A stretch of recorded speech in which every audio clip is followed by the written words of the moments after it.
Hello friends, daily sports Bangla YouTube চ্যানেলে আপনাদের আবার আমি স্বাগত জানাই। আবার নিয়ে চলে এলাম খেলার নতুন ভিডিও নিয়ে। নর্থ ইস্টের বিরুদ্ধে নামার আগে লাল হলুদ শিবিরের নতুন 3 ফুটবলার কারা?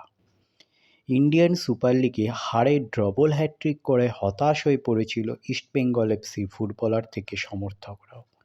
যদিও শেষ ম্যাচে মোহামেডানের বিরুদ্ধে ড্র এবং এএফসি চ্যালেঞ্জ লিগের কোয়ার্টার ফাইনালে নিজেদের জায়গা নিশ্চিত করার পর আগের তুলনায় লাল হলুদ ফুটবলাররা ফর্মে ফিরেছে বলে জানান দলের প্রাক্তন ফুটবলাররা।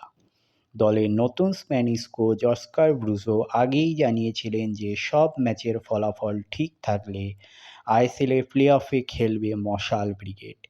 এরই মধ্যে ইস্টবেঙ্গলের নাম লেখালেন আরও 3 ফুটবলার।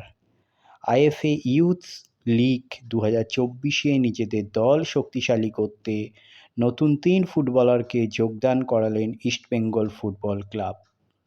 গতকাল ক্লাবটি কাসারগোড়োর জনপ্রিয় জেআর ফুটবল একাডেমি থেকে 3 তরুণ প্রতিভাবান ফুটবলারকে দলে অন্তর্ভুক্ত করার কথা ঘোষণা করেছে। নতুন সই করা ফুটবলাররা হলেন মোহাম্মদ সিফাজ এবি, নব্বান আব্বাস, আবদুল্লাহ রিয়ান পিএস। এই 3 জন ফুটবলারই জেআর ফুটবল একাডেমির সঙ্গে দীর্ঘদিন যুক্ত ছিলেন। তাদের দক্ষতা, দৃঢ় মনোভাবের জন্য একাডেমি থেকে প্রশংসিত হয়েছে। তারা ইস্টবেঙ্গল ক্লাবের যুব দলে যোগ দেওয়ার মাধ্যমে একটি নতুন যাত্রা শুরু করবে, যেখানে তারা ভবিষ্যতে লাল হলুদ সিনিয়র দলেও নিজের প্রতিভা প্রমাণ করার সুযোগ পাবে। মোহাম্মদ সিফাজ এবি একজন প্রতিভাবান মিডফিল্ডার যার পাসিং এবং বল নিয়ন্ত্রণের দক্ষতা ক্লাবের জন্য গুরুত্বপূর্ণ হতে পারে। তরুণ এই ফুটবলারের গতিশীলতা এবং টেকনিক্যাল অ্যাবিলিটি তাকে যুব দলের জন্য একটি শক্তিশালী অস্ত্র বানাতে পারে। নব্বান আব্বাস সুমহান গতির জন্য বিশেষভাবে পরিচিত।